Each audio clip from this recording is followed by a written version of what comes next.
दौड़ते समय कि जूता उतर गया, और जूता उतर गया और वो परेशान हो गया। तो जो पीछे था अब वो आगे हो जाएगा, जब जूता उतर गया वो रुक गया तो वो आगे हो गया। तो उसने भी अपने को रोक लिया, किसका जूता उतर गया, वो वही पीछे वाला जूता लेके आया, कहा जल्दी से पहन। वो जल्दी से पहना के उसे आगे दौड़ा दिया। ये पुण्य है। आप जीतिए, ईमानदारी से जीतिए। ये नहीं कि किसी को धक्के मार के आप जीत रहे हैं, चीटिंग करके जीत रहे हैं, ये नहीं। इसलिए हमारे यहाँ युद्ध भी हुए हैं। तो गीता में क्या है, धर्म क्षेत्रे कुरुक्षेत्रे, हमारे युद्धों में भी धर्म है। युद्ध में क्या है, धर्म। और जब कौरवों ने धर्म तोड़ दिया तो फिर भगवान कृष्ण बोले कि धर्म का सम्मान तुमने नहीं किया, क्योंकि अभिमन्यु को एक से एक योद्धा युद्ध करने का नियम था, पर अभिमन्यु से 7 महारथियों ने युद्ध किया। तो हुआ क्या कि जब धर्म तोड़ दिया कौरवों की सेना ने, कौरवों की ओर से, तब भगवान बोले कि अब हमें दोष ना देना। फिर बाद में वहां अधर्मियों को मारने के लिए अधर्म का भी सहारा लेना पड़ा, जबकि युद्ध धर्म युद्ध था। धर्म की पुस्तकें पढ़नी पड़ेंगी, तब थोड़ा सा ज्ञान होगा। ऐसे आप कहीं भी झूठ नहीं बोल सकते, कहीं भी। अच्छा, सच बोलना भी कई बार पाप हो जाता है। क्यों? कई बार सच बोलना भी पाप हो जाता है। जैसे कसाई ने पूछा कि गैया कहाँ जा गई, आपने सच बता दिया कि वो गई गैया। कसाई गया, गैया को पकड़ के मार डाला, तो आपका सच बोलना पाप हो गया, क्योंकि आपने कसाई को गाय का पता दे दिया। लेकिन आपने झूठ बोल दिया, गाय इस तरफ गई है, और आपने बोल दिया कसाई को कि आप उस तरफ गई है गाय। आपने झूठ बोल के कसाई को भटका। बोलो हाँ। तो कहाँ सही बोलना है, कहाँ झूठ बोलना है, यह भी तो धर्म है। यदि बच्चों को धर्म सही सही पढ़ाया जाए तो व्यक्ति धर्मवान होगा, और जो व्यक्ति धर्मवान है आप उसी को भगवान का स्वरूप कह सकते हैं। जिसके अंदर धर्म है वही ना ईश्वर है। रामो विग्रहवान धर्म, राम को भगवान क्यों माना गया, क्योंकि राम के अंदर धर्म है। जिसके अंदर धर्म है वो महान होता है, वो भगवान होता है। और जिसके अंदर धर्म नहीं है, रावण के अंदर धर्म नहीं था तो रावण को दुनिया राक्षस बोलती है। भारत का एक उदाहरण मैंने कई बार आपको दिया कि धर्मराज युधिष्ठिर से भगवान ने कहा कि कह दो कि अश्वत्थामा मारा गया गुरु द्रोणाचार्य को। ये झूठ था, पर भगवान बोल रहे हैं कि बोल दो, क्योंकि वहां झूठ बोलने से पांडवों की जो निरपराध सेना थी वो बच जाती। चार्य का बेटा अश्वत्थामा मारा गया, बोल दो। कह दिया कि नहीं मैं नहीं बोलूंगा, तब हाथी को मारा अश्वत्थामा नाम के। धर्मराज ने बोला कि नरोबा कुंजरोबा, हाथी मारा गया कि मनुष्य। तब तक भगवान ने शंख बजा दिया। तो सच बोलना भी धर्म है और झूठ बोलना कहां धर्म है, यह समझने का विषय है। अपने निज स्वार्थ के लिए बोला गया झूठ पाप है, पर समाज के कल्याण के लिए बोला गया झूठ पुण्य है। बस इतनी सी परिभाषा जान लो। यदि आपने अपने पर्सनल स्वार्थ के लिए झूठ का आश्रय लिया तब तो पाप है ना?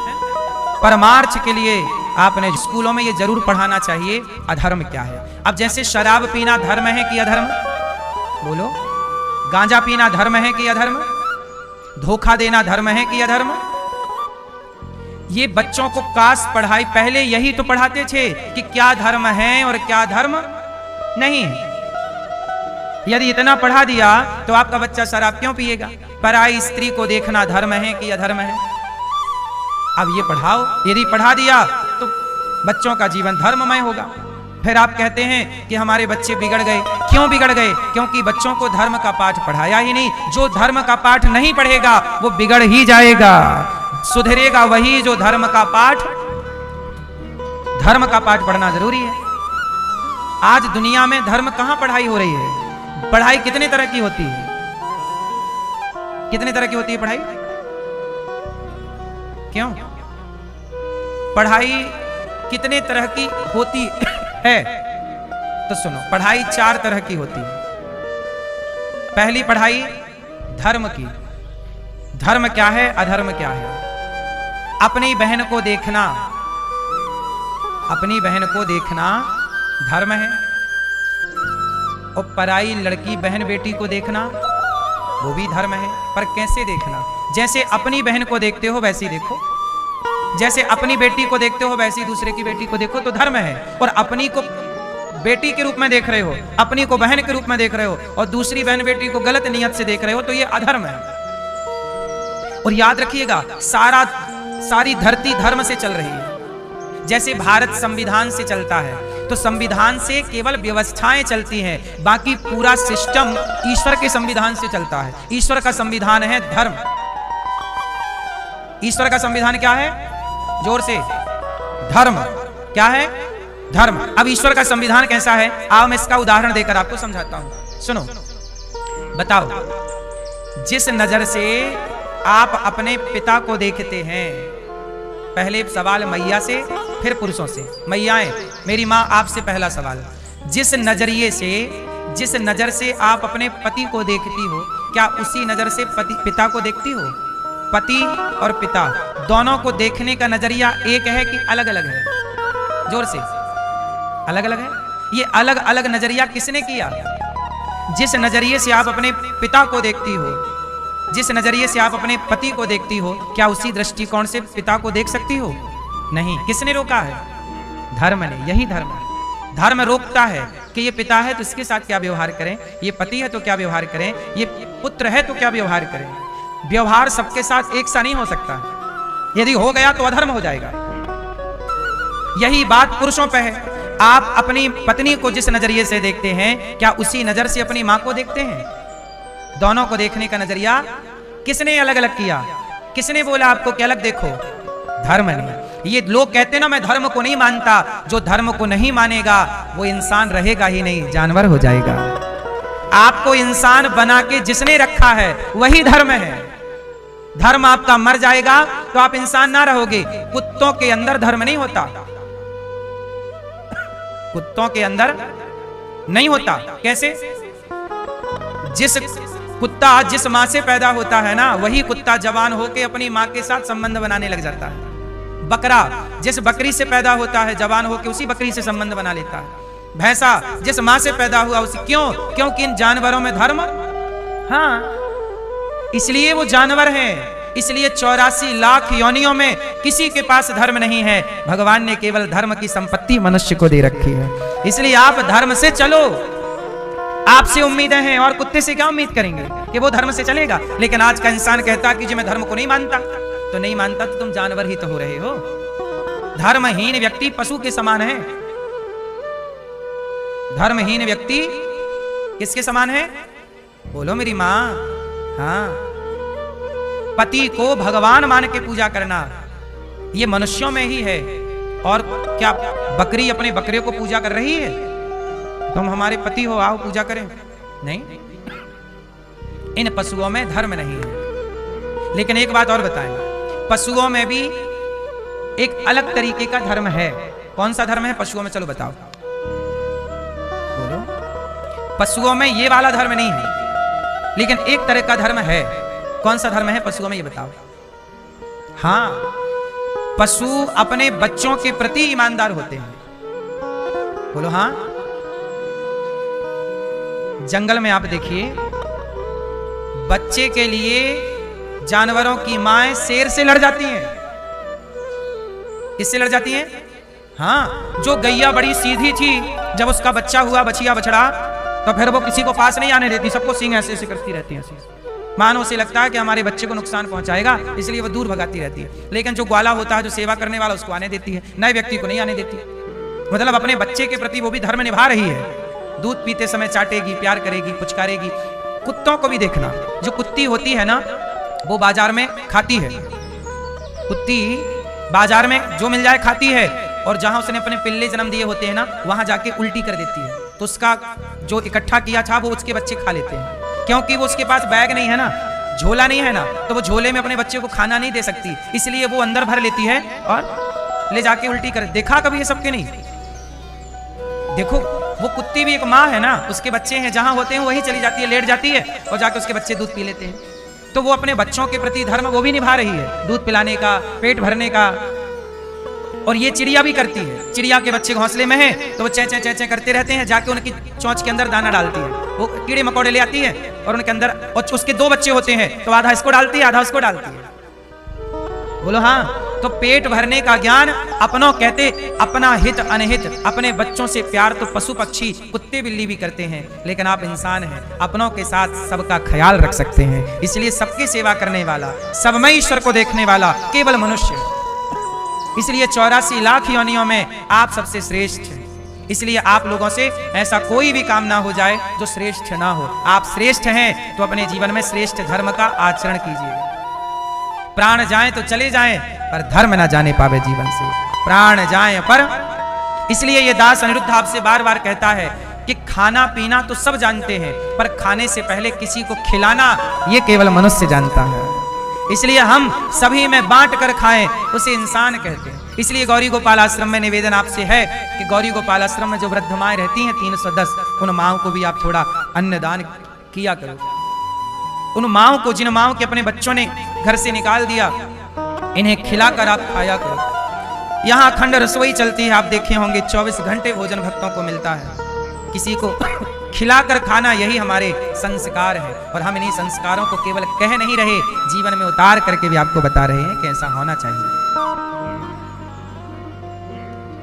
हम इंसान हैं, हम किसी के काम आ सकते हैं, यही हमारा पुण्य है। अनिरुद्धाचार्य जाएगा इस धरती से जब ईश्वर के घर, तो भगवान यही तो पूछेंगे। अच्छा, जब एक बात बताओ, आप बाजार से जब घर आते हो तो आपके घर के छोटे छोटे बच्चे आपके झोला खोल के देखते हैं कि नहीं?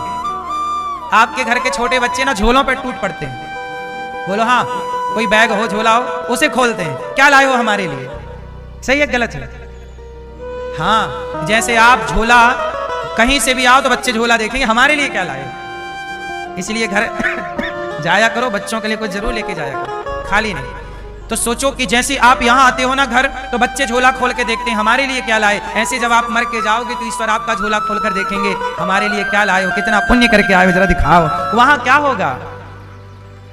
तो वहां की ये तैयारी है। जो भी यहाँ गौरी गोपाल में सेवाएं चल रही हैं, मैं जो भी कमा रहा हूँ यहाँ के लिए नहीं है, यहाँ के लिए तो दाल रोटी है। अब जो है सेवा, वो वहां काम आएगी। भगवान पूछेंगे ना, अनिरुद्धाचार्य भेजा था तुझे संसार में, क्या करके आया? तो मैं कहूंगा ना कि सेवा की है, यही पुण्य लाया हूं। ये वहां की तैयारी है, आप भी तैयारी कुछ वहां की कीजिए। यहाँ तो आपने अपने लिए घर मकान बना ही लिया, नहीं बनाया तो भगवान से प्रार्थना कि आपका बन जाए, आपका सब काम हो जाए यहाँ का। फिर थोड़ा वहां की तैयारी जरूर कीजिएगा, क्योंकि आप सबको यहाँ कम वहां ज्यादा रहना है। तो भगवान कैसे हैं? सच्चिदानंद स्वरूप है, सच्चित आनंद। आनंद इसलिए, आनंद भगवान का नाम है। भगवान की शरण में रहोगे, सारे दुखों से बचे रहोगे। तापत्रय विनाशाय, ऐसे भगवान की शरणागति हम ग्रहण करते हैं। सुखदेव भगवान का प्राकट्य हुआ। सुखदेव जी कौन है? राधा जी के परम भक्त, राधा रानी के परम भक्त हैं श्री सुखदेव जी। सुखदेव जी अपनी माँ के पेट में 12 वर्ष तक रहे। बात कुछ ऐसी है कि एक बार शंकर जी माता पार्वती को लेकर अमरनाथ गए। एक समय की बात है कि शंकर जी पार्वती जी को लेकर कहाँ गए? अमरनाथ। वहां शंकर जी ने डमरू बजाई, और डमरू बजाई तो सारे पशु पक्षी भाग गए, पर छोटा सा तोता जो अभी अंडे के रूप में था, या अभी अभी अंडे से बाहर आया था, जिसके पंख अभी तैयार नहीं हुए, सब तो भाग गए, पर जिसके पंख ही नहीं थे वो कैसे भागे? शंकर जी ने उसी पेड़ के नीचे पार्वती जी को बिठाया और कहा कि हम आपको यहीं पे कथा सुनाएंगे। और शंकर जी आंख बंद करके भगवान की कथा सुनाई। वो कथा सुनते सुनते माँ भगवती पार्वती जी तो नींद में डूब गईं, परंतु वह तोते ने सारी कथा सुन ली। उस तोते ने, बोलो, सारी कथा सुन ली। शंकर जी ने आवाज लगाई, जयकारा, बोलिए कृष्ण कन्हैया लाल की। जैसे ही जयकारा लगाई भगवान शिव ने, तो पार्वती जी की नींद खुली। पार्वती जी ने कहा, स्वामी आगे क्या हुआ? शंकर जी बोले, कथा तो पूरी हो गई, आप कहाँ थी? बोले, मैं जरा नींद आ गई, सो गई थी। शंकर जी बोले, आप सो गई थी, पर हुंका तो प्रॉपर मिल रहा था, उस कथा में हुंका चल रहा था। शंकर जी बोले कि मैं कथा नेत्र बंद करके सुनाऊंगा, आप सुन रही हैं कि सो रही हैं, तो आप हुंका देती जाना। हुंका जानते हो? एक राजा था, एक रानी थी, ये हुंका मतलब बोलना। पहले दादी नानी भी कथा सुनाती, कहानियां सुनाती, तो हुंका देते थे, और जब हुंका देना बंद हो जाए तो दादी कथा सुनानी बंद, सो गया बच्चा, चल। पहले के बच्चे कहानियां सुनकर सोते थे, आज के बच्चे मोबाइल चला चला के सोते हैं। हमारी मौसी, हमारी दादी, हमारी नानी इन लोगों ने ही हमें बचपन में कहानियां सुना सुना के बढ़िया बढ़िया संस्कार दे दिए। वो कहानियां आज तक हमें याद हैं, जो कभी हमारी मासी सुनाया करती थी, माँ सुनाया करती थी, बुआ सुनाया करती थी, आज भी याद है। और वही कहानियां संस्कारों के हिसाब से काम करती हैं। तो आपको शंकर जी ने कथा सुनाई, पार्वती जी सो गई।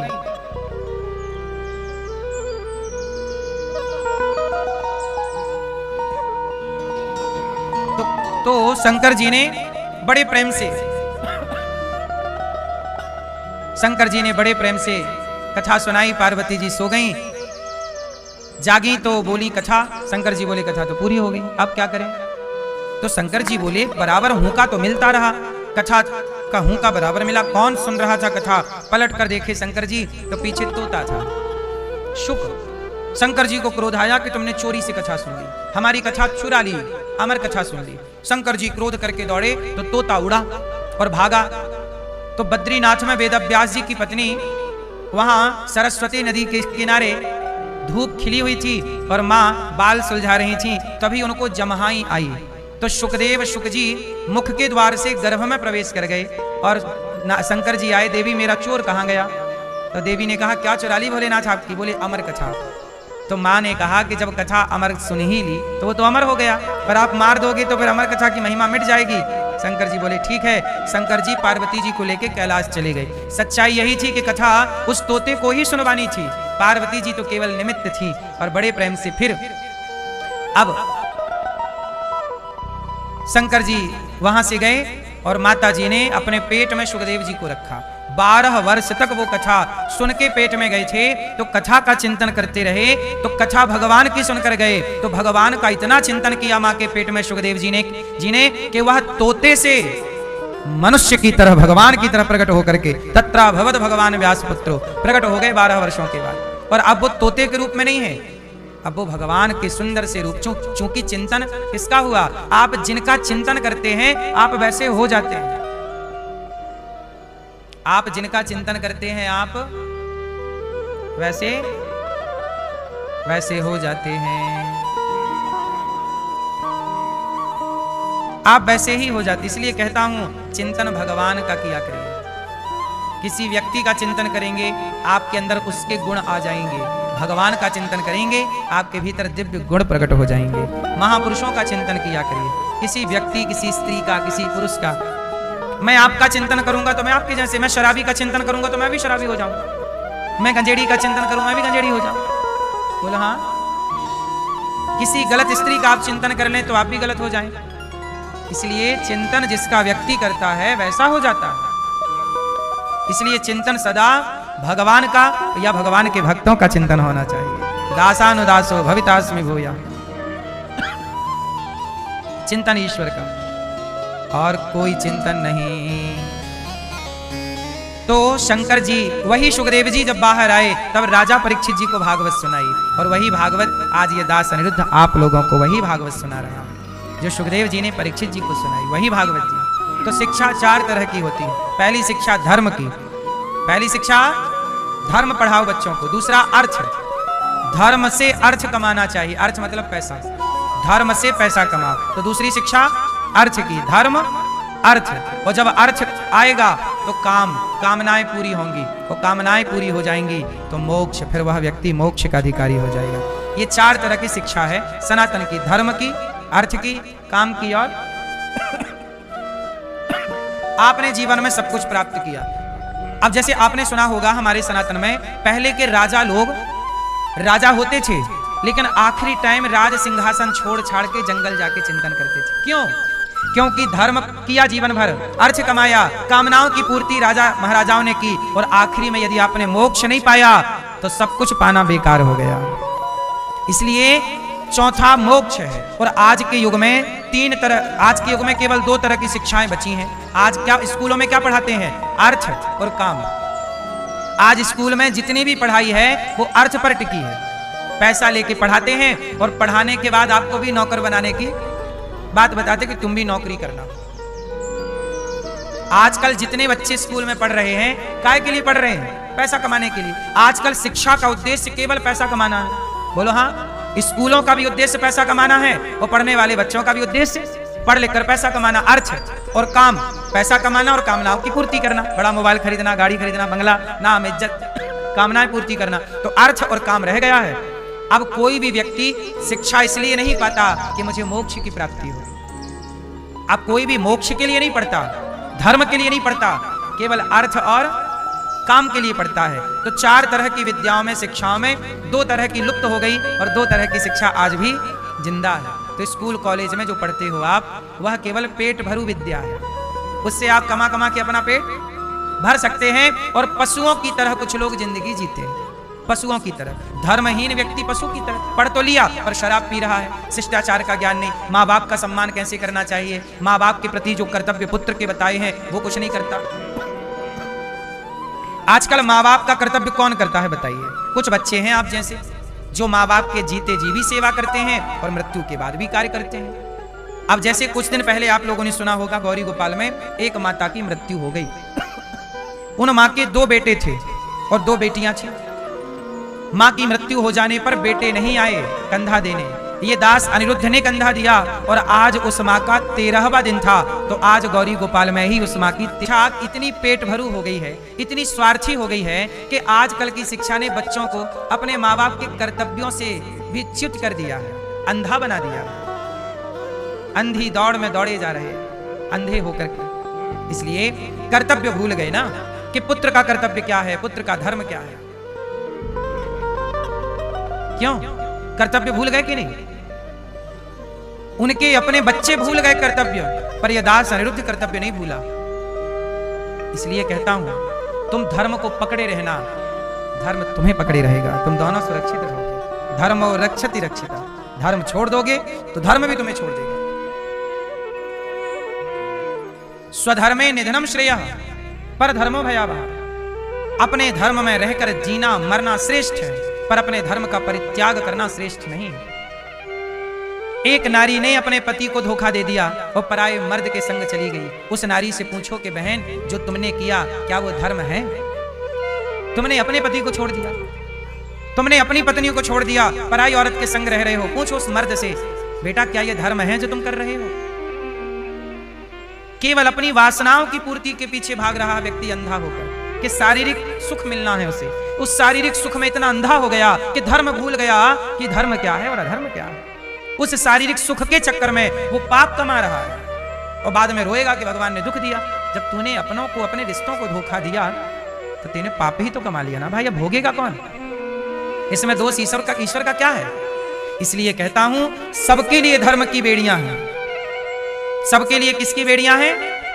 क्यों मैया, किसकी बेड़ी है? धर्म से बंधे रहना। पतंग धागे से बंधी रहती है ना तो आकाश में लहराती है, और यदि धागे से टूट जाए, कट जाए, कितनी भी ऊंची पतंग हो नीचे जरूर आती है। कुछ भी हो साहब, वो धर्म के धागे से बंधे रहिएगा, तब तो आप लहराएंगे। और यदि आपने अपने को धर्म के धागे से हटा लिया, तोड़ लिया, तो फिर तमाम कष्ट। नरक क्यों बनाए गए हैं? 28 प्रकार के नरक हैं। रौरव, महारौरव, अंध्रतामिश्र, सूकरमुख। ये नरक क्यों है? जो व्यक्ति यहां धर्म तोड़ देता है। जैसे आज कोई व्यक्ति किसी को मार डाले, सताए, तो उसे जेल जाना पड़ता है। जेल में 12 साल 15 साल की उम्र कैद, और बड़ा अपराध है तो फांसी भी होती है। जैसे यहां पर दंड विधान है संसार में, ऐसे ईश्वर का भी तो अपना दंड विधान है। ईश्वर के दंड विधान को, भारत देश के दंड विधान को जेल कहते हैं और ईश्वर के दंड विधान को नरक कहते हैं। जो आप करेंगे उसे भोगेगा कौन? अब आप सवाल करो कि महाराज जी, हम तो चिता पे यहीं जल जाएंगे, हम थोड़ी नरक जाएंगे, हम तो यहीं जल गए। हाथ किया था पाप गला दबाने का, हाथ तो यहीं जल गया। हाथ तो किया था पुण्य किसी को रोटी देने का, हाथ तो यहीं जल गया। जब शरीर, आप ये बताइए, आप पाप और पुण्य किससे करते हैं? शरीर से। पाप गला दबाओगे किसी का तो इन्हीं हाथों से ना दबाओगे। किसी को मारोगे, चाकू, गोली, बंदूक, कुछ भी तो इन्हीं हाथों से ना मारोगे, तो मारना पाप हो गया। और किसी को आप रोटी दोगे तो इन्हीं हाथों से ना दोगे, पुण्य हो गया। पर पाप पुण्य करने वाला शरीर तो यहीं जल जाता है। तो सवाल खड़ा हुआ कि जब पाप पुण्य करने वाला शरीर यहीं जल गया, तो जो पाप पुण्य करने वाला शरीर जल गया तो पाप पुण्य भी तो नष्ट यहीं पर हो जाएगा। उसे भोगेगा कौन? भोगने वाला रहा कौन? क्योंकि जिसने पाप पुण्य किया था वो चिता पे जल रहा है। बोलो हाँ, जल रहा है कि नहीं? अब भोगेगा कौन भैया? नरक में कौन भोगता है? आप बताओ जरा, आप बताओ पीले भैया, कौन प्राणी जाता? वही तो हम पूछ रहे हैं। एक तो जल गया चिता पे, अब गया कौन? कौन गया?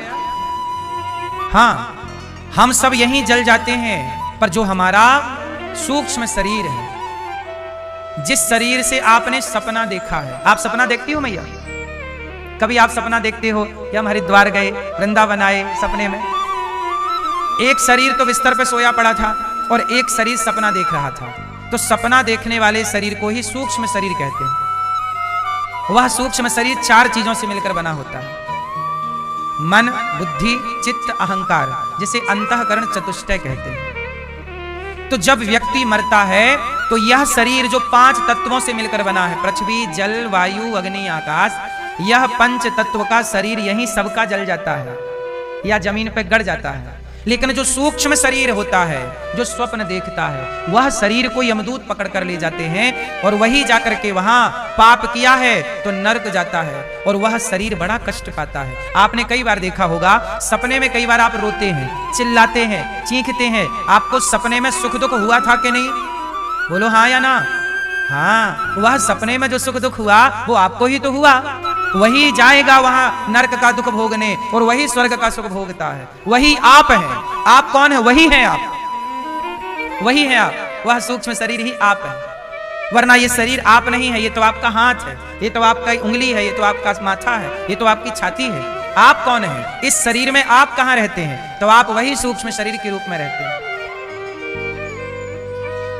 आपका परिचय वही है। तो ये शरीर जलता रहे। कहते ना, वासांसी जीर्णानि यथा विहाय, जैसे आपने कपड़े बदल दिए, कल कोई और कपड़ा पहना था, आज आपने कोई और कपड़ा पहना, ऐसे ही यह शरीर जो है यह बदलता रहता है। यह शरीर, आज ये शरीर मिला, अब ये शरीर छूटेगा और वही जो आपका सूक्ष्म शरीर है वो नरक में अपना सुख दुख भोग के उसे फिर शरीर दिया जाएगा। फिर वही सूक्ष्म शरीर कुत्ते में प्रवेश कर जाएगा तो आप कुत्ते बन जाओगे, बिल्ली में तो बिल्ली। 84 लाख योनियों में आप भटकते हैं और 84 लाख योनियों के बाद बड़े भाग्य मानुष तन पावा, यह मानव का देह मिलता है। यह साधन धाम मोक्ष कर द्वारा ये शरीर ही आपको मोक्ष के करीब ले जा सकता है। और ये शरीर पाकर भी आप मोक्ष के करीब नहीं गए तो आप सबसे अधिक घाटे में चले गए, फिर आपने केवल गवाया है। इसलिए कहता हूं कि जीवन मिला है तो मोक्ष जरूर पाइए। बात समझ में आई कि नहीं? मोक्ष के पास जरूर पहुंचिएगा, अच्छे कर्म ही आपको ले जाएंगे। इसलिए हम जो भोगते हैं नरकों में सुख दुख, वह हमारा सूक्ष्म शरीर होता है। इसलिए पाप से बचिएगा, कोई भी पाप ना हो और अपने कर्तव्यों को ईमानदारी से कीजिए, ठीक है? 88,000 ऋषियों का मेला लगा है नैमिषारण्य में। सूत जी आए, सबने खड़े होकर के वंदन किया। सूत जी कथा सुनाइए, ऐसी कथा सुनाइए कि भक्ति ज्ञान विराग आपतो विवेको वर्धते महान, माया मोह निराशश्च वैष्णवैः क्रियते कथम। हमें ऐसी कथा सुनाइए कि कृष्ण की शाश्वत प्राप्ति हो जाए, हमें और कुछ नहीं चाहिए। अच्छा, कृष्ण की शाश्वत प्राप्ति क्या है? शाश्वत प्राप्ति क्या है? सब में, फर्स्ट में मैंने बोला, सब में ईश्वर को देखना, सब में अपने कृष्ण को देखना, यही कृष्ण की वास्तविक प्राप्ति है। एक बार क्या हुआ कि सुखदेव जी परीक्षित जी को भागवत सुना रहे थे कि देवताओं के राजा इंद्र अमृत का कलश लेकर आए और बोले कि ये भागवत सुखदेव जी हमें सुना दीजिए, और परीक्षित जी को शाप लगा है 7 दिनों में मरने का, तो ये अमृत स्वर्ग का राजा परीक्षित को पिला दीजिए। सुखदेव जी ने परीक्षित जी से कहा, परीक्षित जी सौदा अच्छा है, तुम स्वर्ग का अमृत पी लो, 7 दिन में मरने का शाप लगा है, अमर हो जाओगे। परीक्षित जी बोले, ना गुरुदेव, स्वर्ग का अमृत क्या पीऊं, मुझे तो कथा का अमृत स्वर्ग के अमृत से श्रेष्ठ लग रहा है। स्वर्ग का अमृत पीऊंगा तो स्वर्ग जाऊंगा, पर ये कथा का अमृत पीऊंगा तो भगवान का धाम पालूंगा। इसलिए ये अमृत ज्यादा, तब कथामृतम तप्त जीवनम, हमें ये अमृत ज्यादा अच्छा लगता है। कथा के अमृत से बड़ा क्या अमृत होगा आप बताइए? सेवा कथा रसमहो नितराम पिबत्वम। इस धरती में 2 अमृत है। धरती में कौन सी अमृत है? स्वर्ग में 1 अमृत है, स्वर्ग में एक अमृत है, देवता पीते रहते हैं वही, पर धरती में 2 अमृत है। कौन कौन से? सेवा और कथा। रसमहो नितराम पिबत्वा। सेवा का अमृत, सेवा का जो सुख है वह अमृत पीने में भी सुख नहीं है। सेवा, बोलो हाँ। क्यों भैया? आपको भोजन बनाने में मजा आता है, सुख मिलता है, आनंद मिलता है कि गुस्सा आती है? बोलो बोलो मेरी माँ है। आप लोग भोजन बनाते हैं प्रसन्न चित्त से बनाया करिए कि आज हमारे हाथ का भोजन आज भगवान जी को भोग लगेगा। आपके घर में गोपाल जी होंगे, भगवान के भाव से बनाइए और भोजन बनाइए और परिवार के सभी सदस्यों को इस भाव से खिलाइए कि सब भगवान ही तो हैं, तो सबकी सेवा करने का पुण्य मिल जाएगा। तो ये सेवा है, पत्नी पति की सेवा। ये धरती में सब सेवा ही तो कर रहे हैं। आप लोग अपने माँ बाप की सेवा करते हो, रोटी बना के देते हो, माँ बाप के कपड़े धुलते हो, है ना? ये सेवा ही तो है। झाड़ू लगाना, पोछा लगाना सेवा ही तो है। पर ये भाव बना लो कि घर नहीं है, ये मंदिर है भगवान का, मंदिर में झाड़ू लगा रहे, बस भाव बदलना है। पति कमा कमा के लाता है, परिवार की सेवा ही तो करता है, नहीं करता? पत्नी आपके लिए पूरा भोजन बनाती है, आपके कपड़े धुलती है, सेवा ही तो कर रही है। यही तो सेवा है। और इस सेवा के साथ कोई द्वार पे भूखा प्यासा आ जाए, उसकी भी सेवा कर लो। कुत्ता बिल्ली आए, उसको भी रोटी दे दो। इसलिए हमारे सनातन में तो सेवा ही है। सबके घर में भोजन बनता है ना, तो पहली रोटी सबके घर से गाय की निकलती है, आखिरी रोटी सबके घर से कुत्ते की निकलती है। हम सनातनी तो सेवा से ही दिन की शुरुआत करते हैं। बोलो हाँ। 1 लोटा सूर्य भगवान को जल चढ़ाना, ये देवताओं की सेवा ही तो है। जल, थैंक यू प्रभु, आपने हमें प्रकाश दिया, जल हम दे रहे हैं। भगवान को पुष्प चढ़ा देना सेवा ही तो है। किसी भटके को रास्ता आपने बता दिया, सेवा ही तो कर लिया आपने। सेवा, सब तरह की सेवा होती है ना भाई। किसी बेटी का विवाह के लिए आपने 1000-2000 की उसकी मदद कर दी, खाने पीने की मदद कर दी, तो ये सेवा ही तो कर ली ना आप लोगों ने। ये सेवा का सुख यही है हम मनुष्यों के पास। और कुत्ता क्या सेवा करेगा, किसकी करेगा? आप कर लीजिए सेवा। कथा, सेवा करिए जिम्मेदारी से, ईमानदारी से, घर गृहस्थी की, साधु संतों की, माता पिता की, परिवार की, और समय निकालकर थोड़ा कथा सुन लीजिए। तो कथा का अमृत और सेवा का अमृत, जिसके पास ये 2 अमृत हैं वही धनवान है इस धरती पर, बाकी सब गरीब है। सेवा, इसलिए गौरी गोपाल में 2 चीजें हैं, सेवा और कथा। रोज सेवा, रोज कथा, रोज सेवा, रोज कथा। सेवा कथा रसमहो नितराम पिबत्वम, ये भागवत जी की बात है। नित्य पीना है, क्या पीना है? कथा का अमृत पीना है। रोज कथा सुनना चाहिए। कथा ना सुनने से बिगड़ने की संभावना है। क्यों? आज के लड़के जो शराब पी रहे हैं, क्लबों में नाच रहे हैं, क्यों ये सब बिगड़ गए बच्चे? कथा नहीं सुनी ना मेरी माँ। हम लोग भी तो इसी भारत में रहते हैं, आपकी तरह रोटी दाल रोटी खाते हैं। हम लोगों को सही वक्त पर गुरुजनों का सत्संग मिल गया, इसलिए हम लोग बिगड़ नहीं पाए। वरना हमारे अगल बगल भी गांजा पीने वाले लोग थे, शराब पीने वाले लोग थे, लेकिन सत्संग चूंकि इतना बढ़िया मिल गया हम लोगों को बचपन से कि कुसंग का प्रभाव हम लोगों पर नहीं हो पाया। वरना कुसंग का प्रभाव देखो, गांजा पी रहा है मेरी उम्र का बच्चा, मेरी उम्र के लोग दारू पी रहे हैं, बोलो हाँ, चरस ले रहे हैं, अफीम ले रहे हैं, और क्लबों में बढ़िया नाच रहे हैं ताता थैया करके, मुन्नी बदनाम हुई पर। हाँ या ना? तो संगत से गुण आते हैं, संगत से गुण जाएं। आप अपने बच्चों को कुसंग से बचा लेंगे तो आप जीत जाएंगे, और आप अपने बच्चों को कुसंग से नहीं बचा पाए तो आप हारे हुए माता पिता हैं। बस कितनी भी दौलत कमा लो, लेकिन आपके बच्चे यदि बिगड़ गए तो आपकी कमाई बेकार है।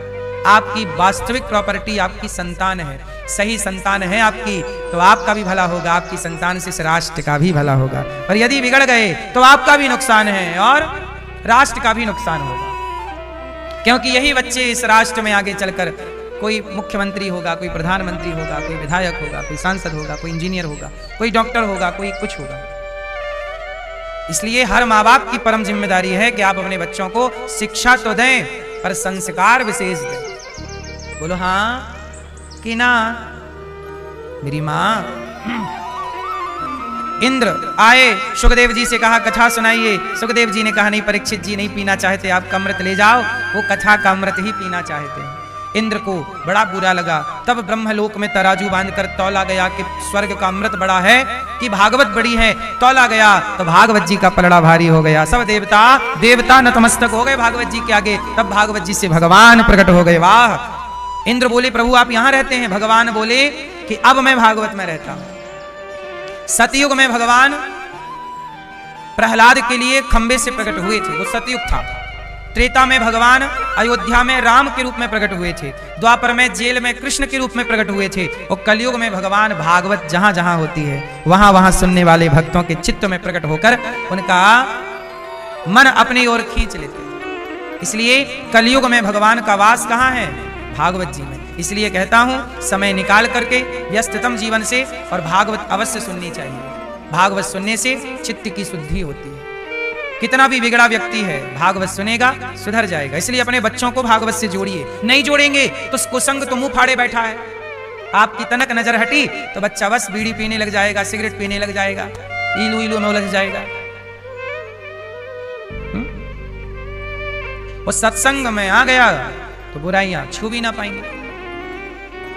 इसलिए सत्संग समय पे, भजन कब कर लेना चाहिए? भगवान का नाम जप लो कब? बुढ़ापे में भगवान की भक्ति करें कि जवानी में? भजन करो मस्त जवानी में, बुढ़ापा किसने देखा? आएगा बुढ़ापा, इसकी भी तो गारंटी नहीं है। इसलिए भजन कर लो, नहीं तो तू डूब के मर जा रे थोड़े से पानी में। श्री सुखदेव भगवान भागवत परीक्षित जी को सुनाए, उद्धार हुआ। एक बार भागवत जी नारद जी ने भी सुनी।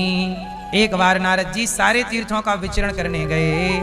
मैया ओ मेरी माँ बैठ जाओ ना, मेरी माँ बैठ जाओ सब मैया हैं। तो शिकारी का कहीं भी नारद जी को शांति नहीं मिली। मैया चुप हो जाओ मेरी माँ। खड़े होके कौन बोल रहे हैं साहब?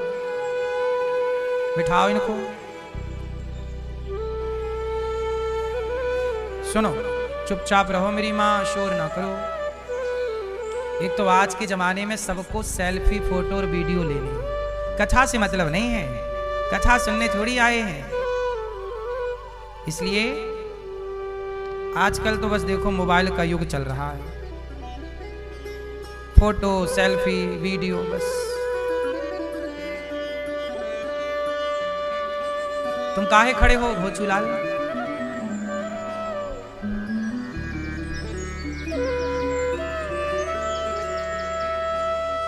सुनो,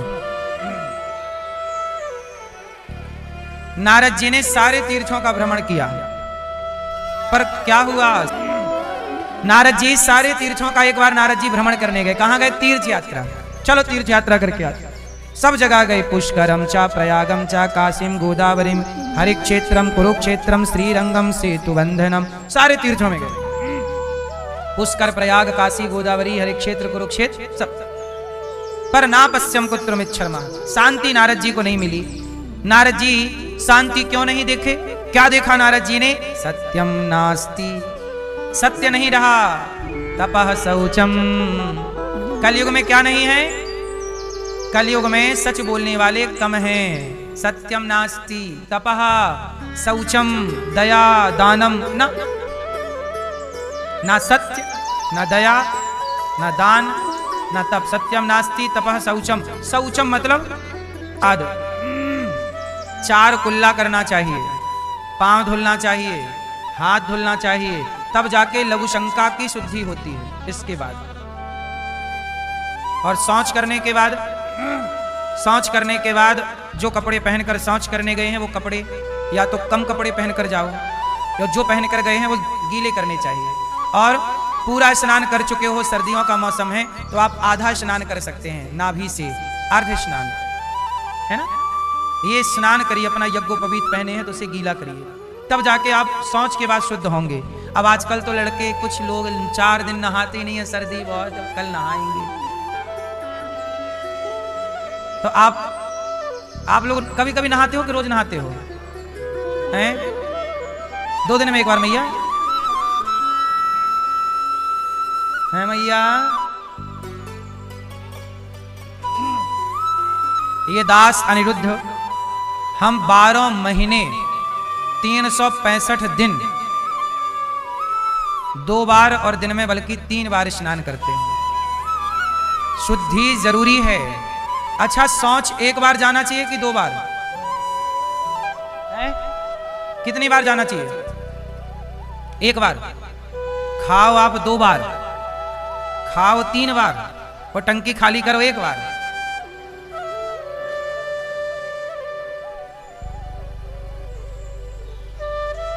भाई टंकी में आपके मल भरा ही तो है, तो भर के काहे घूमना है? रात का शाम को खाया, सुबह खाली कर लिया, और दिन भर जो खाया वो शाम को खाली कर लिया। पेट को भी थोड़ा रेस्ट दो, सही है? क्योंकि भरा तो आपके भीतर है, तो भरा भरा वो आपको सुख तो ना देगा।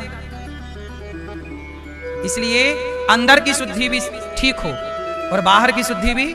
तो ये तो हो गई शारीरिक शुद्धि कि आपने 2 बार स्नान किया, 2 बार शौच जाइए सुबह और शाम, और शौच जाने के पहले 2-3 गिलास पानी पीजिए, कि थोड़ा मंजन करके। रात को आप कुछ मीठा खाए सो गए तो दांत खराब हो जाएंगे, इसलिए मुंह साफ करके सोना चाहिए, है ना? तो ठीक होके सोइए, अर्ध स्नान कर लीजिए, बिल्कुल। इससे क्या होगा? आप स्वस्थ रहेंगे। अब कुछ लोगों को ऐसा रहता है, लगी है पर चलो ठंडी है, पड़े रहो दबे।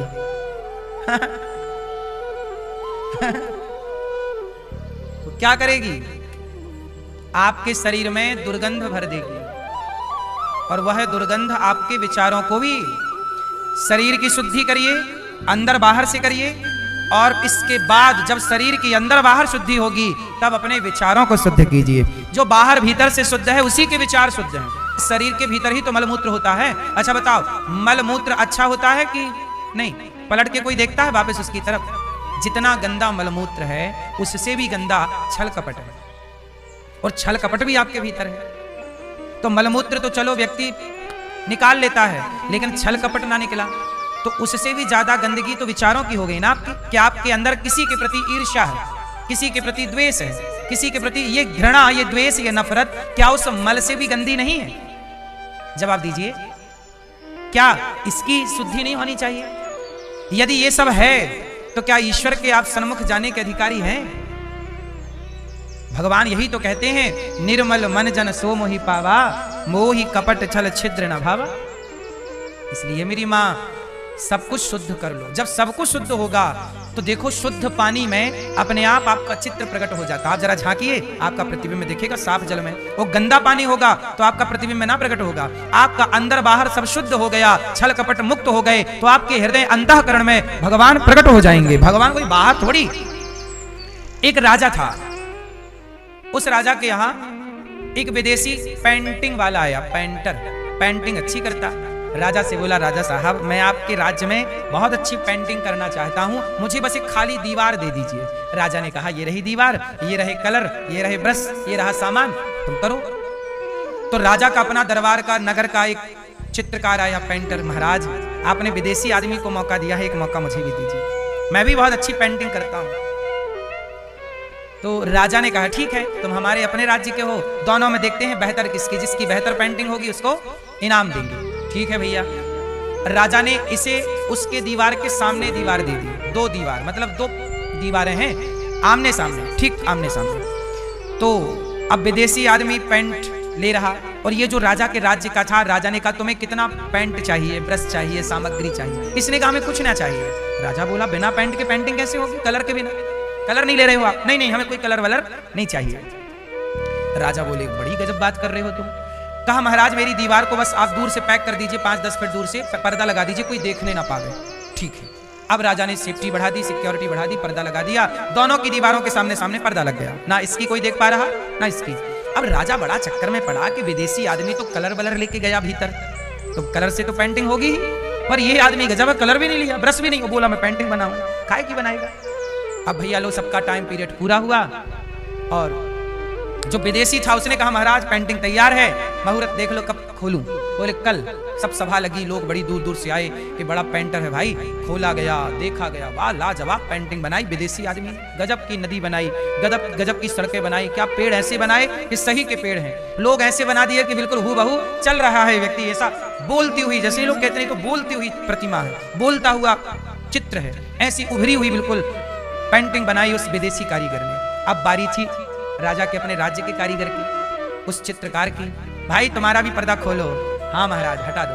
पर्दा हटाया तो उसकी दीवार में भी उससे 20 पेंटिंग, 20 मीन्स और बेस्ट और अच्छी पेंटिंग, गजब। राजा आश्चर्य, भाई तूने ये कलर लिए नहीं और इससे भी खूबसूरत चित्रकारी तेरी कैसे बनाया। उस राजा के उस अपने व्यक्ति ने कहा महाराज मैंने इस दीवार पे कोई चित्र बनाया ही नहीं। अरे हमें तो दिख रहा चित्र है। नहीं महाराज मैंने चित्र नहीं बनाया, मैंने दीवार को इतना घिसा, इतना बेहतर इस पे काम किया कि मैंने अपनी दीवार को केवल दर्पण बना दिया। और जब मेरी दीवार दर्पण हो गई तो सामने वाले का चित्र मेरी दीवार में अपने आप उभर के आ गया।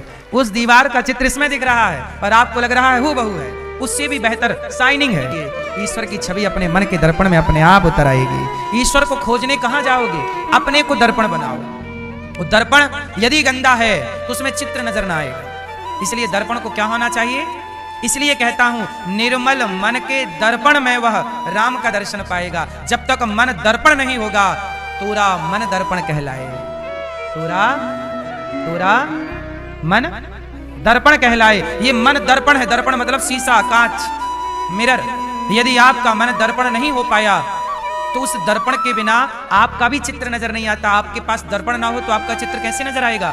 तो जब तक मन दर्पण नहीं बनेगा तो ईश्वर का चित्र कैसे नजर आएगा। ईश्वर को देखना है तो अपने मन पर काम कीजिए, दर्पण की तरह पवित्र कीजिए, निर्मल कीजिए। सारे छल बुराई निंदा चुगली से हटा दीजिए अपने आप को। निर्मलता, निर्मल मन जन सो वही पावा। और ये मन निर्मल हो जाए, जिन जिनका मन निर्मल हुआ वो सब भगवान को प्राप्त कर गए, जीते जी भी और बाद में भी। मोक्ष मरने के बाद का विषय नहीं है। मैं फिर आपको एक निवेदन कर दूं, लोग कहते हैं ना मरने के बाद मोक्ष मिलेगा ना, मैं आपसे कहता हूं कि जीते जी मोक्ष पा लिया जाए। जो व्यक्ति जीते जी चित्त को भगवान में लगाया, जीते जी आप किसी चींटी का दिल नहीं दुखा रहे हैं, जीते जी सबका भला सोच रहे हैं, तो आपका जीते जी ही तो ये मोक्ष हो गया ना। और जिसने जीते जी, मोक्ष का मतलब क्या है, मुक्ति का मतलब क्या है, जिसने अपने मन को निंदा से मुक्त कर लिया, चुगली से मुक्त कर लिया, छल कपट से जिसने अपने मन को मुक्त कर लिया, वही ना मुक्ति है। और जो जीते जी यहाँ मुक्ति पालेगा बुराई से, तो उसकी मुक्ति वहां निश्चित हो गई। यही मुक्त तो तुम्हारा मन हुआ नहीं, छल कपट से मुक्त हो ना पाए, तो वहां कौन सी मुक्ति ढूंढने गए हो। वहां कोई मुक्ति ना मिलेगी। यहां मुक्ति है तो वहां मुक्ति है। क्या तुमने अपने मन को मुक्त किया संसार के बंधनों से? नहीं किया तो वहां ना मुक्ति पाना, वहां ना मुक्ति ढूंढना, वहां कोई मुक्ति नहीं है। यही मुक्ति है, यही मुक्त कर लो मन को। सब मीराबाई ने मुक्त कर लिया। मीराबाई के पति भोजराज मर गए, लोग बोले रो ले मीरा, तेरा पति मर गया। मीराबाई बोली क्यों रोऊं, मेरा पति ऐसा है मर ही नहीं सकता। बोले देख तेरे पति की मृत्यु हो गई, ये लाश पड़ी है। मीराबाई बोली नहीं, ऐसे वर को क्या वरूं जो जन्मे और मर जाए, बरिए वर गोपाल को मेरे चुन रो अमर कर जाए। मेरे वर तो भगवान है, वो मर नहीं सकते। तुम्हारी हिम्मत है तो मार के दिखाओ। तो जब वो मर नहीं सकते तो मैं विधवा थोड़ी हूं। अब बताओ मीरा जीते जी मुक्त हो गई कि नहीं संसार के हर बंधन से? बोलो। सबसे मुक्त है, कोई जिए कोई मरे उसे कोई मतलब नहीं। वो डूब गई ईश्वर में। जहर दिया राणा ने तो मीरा को जहर पिला दिया राणा ने, पर बाल भी बांका ना हुआ। क्या है ये मुक्ति तो है ना मेरी मां। अपने को मुक्त कर लिया सबसे, यही मुक्ति है। अब बताओ मीराबाई को वहां मुक्ति के लिए लाइन में लगना पड़ेगा कि भैया मुक्ति दे दो? नहीं, वो यहीं से गई मुक्त होकर। तुलसीदास जी यहीं से गए, सूरदास जी, रैदास जी, रसखान, सक्कोबाई सब यहीं से मुक्त होकर के गए। आपसे यही मेरी प्रार्थना है कि मरने से पहले बंधनों से मुक्त हो जाइएगा। इसलिए हमारे यहाँ 4 आश्रम हैं, ब्रह्मचर्य, गृहस्थ, वानप्रस्थ, संन्यास। 50 साल तक बढ़िया बिंदास गृहस्थ में रहिए, बेटा बेटी का ब्याह करके, और धीरे धीरे अब मुक्ति की ओर चलिए। बेटे से मन हटा लो, अब बेटी से मन हटा लो, अब जगत से मन हटा लो, पूरा समर्पण भगवान में कर लो, यही मुक्ति है। अभी भी आपका मन, एक बूढ़े आदमी मर रहे हैं, वो बोले मेरा बेटा कहाँ, छोरा पोता को दिखाओ, मैं पोता देखूंगा, मेरा बेटा खेलेगा गोद में, और खिलाते खिलाते हो गए टैं। अब बताओ इन्हें वहां कोई मुक्ति मिलेगी? और फिर इनके बच्चे लिखवाएंगे स्वर्गीय पिताजी। काय के स्वर्गीय? ये तो नारकीय व्यक्ति हैं, जिनका मन जगत में लगे लगे मरा है, ये नारकीय है। तुम कितना भी स्वर्गीय लिखवा लो, तुम्हारी लिखवाने से थोड़ी होता। लिखवा लो कि तुम प्रधानमंत्री हो, तुम्हारे लिखवाने से तुम प्रधानमंत्री हो जाओगे। लिखवा लो, अपने एक कार्ड बनवा लो, उसमें लिखवा लो कि मैं प्रधानमंत्री हूं। लिखवाने से क्या है? जिसका मन मरते समय भी ईश्वर में ना लगा हो, बेटा बेटा पोता पोता मेरा मेरा करके टै हुआ हो, कौन सी मुक्ति मिलेगी? इसलिए आप लोग ये गलती बिल्कुल ना करना। अपना मरण सुधार लो, जीवन सुधार लिया ना, जीवन भी सुधारो, अच्छे काम करो, जीवन भी सुधारो और मृत्यु भी सुधारो। जीवन में भी अच्छे ऐसे काम करके जाओ कि लोग कहें कि वाह ऐसे काम होने चाहिए। जीते भी जीवन भी सुधारो और मरण भी सुधारो। इसलिए हमारे यहाँ जब जन्म लेते हैं तो बाजे बजते हैं, और जब मृत्यु हो जाती है तो भी बाजे बजते हैं, क्योंकि जीवन भी उत्सव है और मृत्यु भी उत्सव है। ये सनातन है। इसलिए हमारे यहाँ जब कोई मर जाता है तो आपने देखा कि नहीं, आपके कितने लोगों के यहाँ मुर्दे के आगे आगे बाजे बजते हुए चलते हैं? आपके यहाँ चलते हैं कि नहीं? अब कोई प्रश्न करे कि भाई मर गया, ये बाजे काहे बजा रहे हो? बाजे बजते हैं मैया। अब ये सवाल है ना कि मर गया आदमी, तुम बाजे बजा रहे हो क्यों? क्योंकि हम सनातनी मृत्यु को भी उत्सव मानते हैं। ये तो आज अज्ञानवश लोग समझना भूल गए सब चीजें, वरना मृत्यु भी क्या है? बोलो। जाता नहीं कोई दुनिया से दूर चल के, मिलते हैं सब यहीं पर कपड़े बदल बदल के। कोई मर गया, आप कहते हो मर गया, अरे मरा नहीं। जिस दिन ईश्वर से मुलाकात होगी, उस भक्त और भगवान के मिलन का नाम दुनिया मौत कहती है। वो तो मिलना है, इसलिए लोग उत्सव मनाते। भाई मिलन हुआ आज, जीवात्मा और परमात्मा का मिलन है, इसलिए रो मत, उत्सव मनाओ, कीर्तन करो कि ये संसार के बंधन से मुक्त हो गया। अब भगवान से प्रार्थना करो कि यह भगवत धाम गया, और वह मरने वाला व्यक्ति भी अपना कर्तव्य पूरा करके जाए, ईश्वर का चिंतन करते जाए। इसलिए हमारे यहाँ मरने से पहले प्रोसेस और होता है। आजकल जैसे लोग मरते हैं, इसका नाम मृत्यु, ठीक है, अब देखो मर ही गए, लेकिन मरने का भी एक प्रोसेस है। कैसे मरना चाहिए? चलो बताओ, आपको पता है किसी को मरना कैसे चाहिए? अब देखो कोई चलता चलता मर जाए, गाड़ी में एक्सीडेंट इत्यादि सब, लेकिन जो मरने का सही विधान है वो कुछ और है। वो विधान आपको बताऊं। मरने से पहले क्या होना चाहिए कि देखो, आप सबको पता चल जाता है एक टाइम बाद कि अब हम नहीं रहेंगे। हर बूढ़ा, हर मरने वाला ये भांप लेता है, समझ लेता है कि अब हमारा, क्यों सही है कि गलत है? मरने से 15 दिन पहले, महीने भर पहले, 15 दिन पहले सबको समझ में आ जाता है, जितने मरने वाले हैं। एक उम्र के बाद, एक टाइम के बाद सब समझ जाते हैं कि भाई अब आ गया। तो क्या करना चाहिए? जब आपको ये समझ में आ जाए कि अब हमारा काम पूरा हो रहा है, तो अनशन करना चाहिए। धीरे धीरे भोजन पानी से मन हटाकर, वैसे भी एक टाइम बाद पानी वानी सब छूट ही जाता है, भोजन भी छूट ही जाता है, तो छूट जाए उससे बेहतर पहले से छोड़ के अनशन, चिंतन ईश्वर का करते हो। श्रीमन्नारायण, श्री भोजन से मन हटाओ, पानी से मन हटाओ, सबसे सबको हटा दो, अपने मस्तिष्क से, यहाँ से भीतर से सबको हटाओ। केवल हृदय में श्रीमन्नारायण, केवल भगवान श्रीमन्नारायण, श्री सीताराम, श्री भगवान का चिंतन। नित्य गंगा जल खुद पियो, नित्य तुलसी का सेवन करो, नित्य भगवान का कीर्तन करो, और बस सबसे कहो तुम रोना धोना मत, कीर्तन करो। और कीर्तन करते करते प्राण जाए, चिंतन करते करते, ये मौत सबसे उत्तम है। ये थोड़ी के रो रहे हैं पूरे सब लोग, अभी मरे नहीं, हिला रहे हैं, भैया पहचानो हमें, पहचानो हमें, पहचानो। कोई कंधा हिला रहा, कोई छाती हिला रहा, कोई हाथ हिला रहा, हमें पहचानो। क्या करेंगे तुम्हें पहचान के? जो लोग कहते हैं हमें पहचानो, ये लोग 13 दिन बाद रसगुल्ले खाते हैं मांग मांग के, एक और लाओ, एक अच्छा बना लो। और ये बोल रहे थे हमें पहचानो, हमें पहचानो, और हम रसगुल्ले खा रहे हैं, सब्जी पूरी खा रहे हैं। इनका कुछ नहीं बिगड़ना, इनका तो रसगुल्ला जिंदाबाद है, बिगड़ना अपना है। हम इनका चिंतन करते मरेंगे तो भटक जाएंगे, चक्कर में पड़ जाएंगे। इसलिए मरना भला है दूर का, जहां ना अपना कोई। पहले के लोग मरने के लिए कहां जाते थे जानते हो? चलो अब आखिरी में लोग तीर्थ यात्रा करते जा रहे हैं, अब लौटेंगे नहीं, बद्रीनाथ जी, केदारनाथ जी, वहीं जाते चिंतन करते भगवान का, वहीं सीताराम हो जाते। अब आजकल मरने के लिए लोग हॉस्पिटल में जाते हैं, सारी जिंदगी कमा कमा के रखते हैं, और मरते समय बढ़ऊ सब लेके चले जाते हैं। मरते समय 20-25 लाख खर्च करा दिया छोरा छोरियों का, और हो गए टें, बच्चे और हो गए कर्जेदार। तो तुम्हारी तेरी भी करें कि कर्जा चुकाएं? ये कोई मरना है? दान पुण्य करते हुए, भला कार्य करते हुए, समय से विवाह करना, समय से गृहस्थी में रहना, समय से बच्चे पैदा करना, समय से उनकी जिम्मेदारी पूरी करना, समय से उन्हें छोड़ देना, समय से मन चित्त सबसे हटाकर भगवान में लग जाना, यही धर्म रहा। इसलिए हमारे यहाँ उम्र को 4 भागों में बांटा, ब्रह्मचर्य, गृहस्थ, वानप्रस्थ, संन्यास। समय से निकल करके चिंतन लग जाओ। अब बूढ़ा आदमी बिल्कुल 90 साल का भी रुपया गिन रहा है, गड्डी गिन रहा है, ये उम्र रुपया गिनने की नहीं रही। अब खेती पक गई तुम्हारी, बाल बाल पक गए, अब चित्त लगाओ ईश्वर में, कभी भी सीताराम हो जाओ। सही है गलत है मैया? बोलो हाँ कि ना। बूढ़े बूढ़े लोगों के भी बड़े शौक होते हैं, कंघी रख के चलते हैं बूढ़े लोग। कंघी बाल नहीं है, कंघी पूरी है। अभी शौक पूरे नहीं हुए इनके। शौक हौक से मन हटाओ। कोई अब कामनाएं ही तो हमें गुलाम बनाती हैं, यही तो उलझाए रखती हैं कामनाएं। अब केवल एक कामना, एक इच्छा, मुझको और कछु ना चाहिए, बस राधा कृष्ण मिले दे। हे प्रभु अब कुछ ना चाहिए, सब तो दिया आपने। हाँ भगवान का चिंतन, मुझको और कछु ना चाहिए, बस राधा कृष्ण मिले दे। तो नारद जी महाराज को भक्ति महारानी मिली। कहा महाराज मैं बड़ी दुखी हूँ कलयुग में। तब नारद जी ने भक्ति महारानी से कहा तुम्हारा दुख दूर कैसे हो, मैं खोज के आता हूँ। सनकादियों ने कहा भागवत सुनाओ। हरिद्वार में भागवत सुनी, भक्ति महारानी ने सारा दुख दूर हुआ। तब नारद जी ने कहा कि कोई पापी भागवत सुन के तरेगा? बोले आत्मदेव जी नाम के एक पंडित जी थे, उनके कोई संतान नहीं थी और उनके संत जी ने एक फल दिया था कि पत्नी को खिला देना। पत्नी ने बहन का बेटा पैसों से खरीद लिया और फल दे दिया गाय को। उस बच्चे का नाम रखा गौकर्ण, जो गाय से हुआ, और जो बहन का खरीदा उसका नाम रखा धुंधकारी। धुंधकारी को खरीद लिया और उसे धुंधली ने अपना मान लिया। पंडित जी की पत्नी का नाम था धुंधली।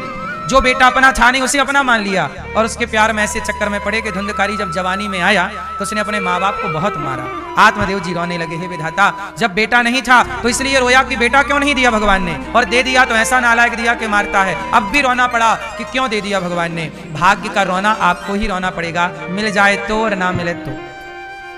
इसलिए कहता हूं ईश्वर कुछ ना दें तो भी प्रसन्न रहो और सब कुछ दें तो भी प्रसन्न रहो, क्योंकि उनके ना देने पर भी कृपा है और उनके सब कुछ दे देने में भी कृपा है। बेटा मिल जाए तो कृपा मानो और ना मिले तो भी कृपा मानो, क्योंकि दोनों स्थिति माँ बच्चे को लड्डू देती है तो भी माँ की कृपा है और माँ बच्चे को थप्पड़ मारती है तो भी माँ का आशीर्वाद है। क्योंकि लड्डू दे माँ या थप्पड़ दे, दोनों में माँ का प्यार है या नहीं? ये थोड़ी कि थप्पड़ मार रही है तो माँ कोई दुश्मनी के कारण मार रही है, नहीं, प्यार है इसलिए मार रही है। हाँ माँ के लड्डू में भी प्यार है और थप्पड़ में भी प्यार है। ईश्वर कुछ देते हैं उसमें भी प्यार है और नहीं देते वो कृपा का अनुभव करना सीख लीजिए। धुंधकारी महान दुष्ट हुआ, बाप को मारता। आजकल बच्चे अपने माँ बाप पे हाथ उठाते हैं, बड़े हो गए बहुत पढ़ लिख लिए बच्चे, माँ बाप पे हाथ उठाते रहते हैं कुछ बच्चे कुछ। इसलिए आप लोगों से मेरी प्रार्थना है कि माँ बाप को खूब सम्मान दीजिए। माँ बाप की कोई बात अच्छी ना लगे तो मत मानिए, ठीक है, पर चुप रहिए, जवाब मत दीजिए। जो बात अच्छी लगे वो मान लीजिए, अच्छी ना लगे तो इग्नोर कर दीजिए, पर जवाब ना दीजिए पलट कर। क्यों जी, क्या कहते हैं? कुछ बातें ठीक है, आज के बच्चे जो है कुछ बातें आपकी अच्छी होती भी नहीं, क्योंकि कुछ सलाह माँ बाप बच्चों को देते हैं जो बच्चों को अच्छी नहीं लगती। क्योंकि बच्चे, अम्मा कहती है तू नौकरी कर ले, बेटा कहता मैं बिजनेस करना चाहता हूँ, तो दोनों के विचार अलग अलग हो गए। अब यहाँ माँ बेटे की, बाप बेटे की लड़ाई हो सकती है क्योंकि बाप कुछ और करने के लिए फोर्स कर रहा है और बच्चा कुछ और करना चाहता है। यहाँ मिसमैच हो गए विचार। यहाँ क्या करना चाहिए कि पिता जो कहता है सुनते रहना चाहिए पर जवाब नहीं देना चाहिए, और आपको जो करना है ठीक ठीक से करते रहिए, आपका नुकसान ना हो, इसलिए पिता समझा रहे हैं। फिर भी जीवन में रिस्क लेना पड़ता है बड़े काम करने के लिए, और कई बार माँ बाप तैयार नहीं होते, उनको लगता है हानि हो जाएगी, नुकसान हो जाएगी। उनका भी ठीक है समझाना और समझना, लेकिन मतभेद तो है ना विचारों का। दो विचार हो गए माँ बाप के अलग, इसलिए माँ बाप की जो बात अच्छी लगे वो स्वीकार कर लो, ना लगे तो चुप रहो, जवाब ना दो। पर आप लोग गलती क्या करते हैं, माँ बाप की जो बात अच्छी नहीं लगती आप जवाब दे दे, अरे तुम्हें तो कुछ नहीं आता, तुमसे ज्यादा तो हमें आता है। नहीं, आप माँ बाप के सामने होशियार बनने की कोशिश ना करें। माँ बाप के आगे बच्चे ही रहें, ये आपकी समझदारी है, ये आपकी समझदारी और ये आपके शिष्टाचार का परिचय है। यदि आप होशियार बन रहे हैं इसका मतलब आप एक नंबर के गधे हैं, क्योंकि माँ बाप का जो सम्मान नहीं कर पाता वो एकदम मूसर ही होता है। कई बार बोलना समझदारी होती है तो कई बार चुप रहना भी समझदारी है। क्या कहते हैं आप लोग, बोलो। माँ बाप के प्रति कभी पलटकर जवाब मत दीजिए, सीधा 100 बात की एक बात है, सुनना सीखिए। माँ बाप डांटेंगे, बोलेंगे, बोलने दीजिए, आप सदा उनका सम्मान करते रहिए, रिस्पेक्ट बनाए रहिए, आदर करते रहिए, जवाब ना दीजिए। आप लोग जवाब दे दे के बिगाड़ लेते हैं, पूरा खिचड़ी कर लेते हैं संबंधों को। जो बात अच्छी नहीं, अब देखो ना हम बाजार जाते हैं, जो चीज अच्छी लगती है खरीद लेते हैं, जो चीज अच्छी नहीं लगती है नहीं खरीदते। हमें अच्छी नहीं लगी इसका मतलब ये नहीं कि वो चीज अच्छी नहीं है। बोलो हाँ भाई, हमें जो बात अच्छी लगे ग्रहण कर लो, नहीं अच्छी लगे तो ये बात सबके लिए है, सब तरह से। धुंधकारी ने बाप को बहुत मारा, आत्मदेव जी रोने लग गए। तब गौकर्ण जी ने समझाया, धुंधकारी ने जब पिता को मारा, गौकर्ण जी ने समझाया, पिताजी पुत्र का मोह त्याग दीजिए, अब ये उम्र मोह की नहीं रही, चिंतन ईश्वर का करिए। कहते हो आपके बेटा मेरा परिवार, शरीर भी तो आपका नहीं है, सच बताओ, एक दिन ये शरीर आपका साथ छोड़ देता है कि नहीं? आंखों में कम दिखना, घुटनों में दर्द और हाथों में शक्ति कम। आप पहले कितना दौड़ लेते थे, अब दौड़ नहीं पाते आप। अब आप चार कदम चलते हैं, थक जाते हैं। इसका मतलब शरीर भी तो आपका साथ छोड़ रहा है ना। जब शरीर आपका सगा नहीं हुआ, ये शरीर भी तो आपको छोड़ रहा है। बोलो हाँ, दिनों दिन ये शरीर आपको कमजोर करता चला जा रहा, आप दिनों दिन कमजोर हो रहे हैं। बोलो हाँ या ना। फिर जब ये शरीर अपना सगा ना हुआ, तो इस शरीर से संबंध रखने वाले लोग अपने कैसे हो जाएंगे मेरी माँ? जो अपने हैं उन्हें पहचान लो। सच बताओ, आपका अपना कौन है? मेरे तो गिरधर गोपाल, दूसरों ना कोई। भगवान अपने हैं, बाकी ये जगत ठीक है, संसार तक संबंध है जगत का। हमारा आपसे कहां तक संबंध है बताओ? आपका आपके परिवार से कहां तक संबंध है? हर व्यक्ति का संबंध कहां तक है? शमशान तक। शमशान के बाद किसी का संबंध रहा हो शेष तो बताइए।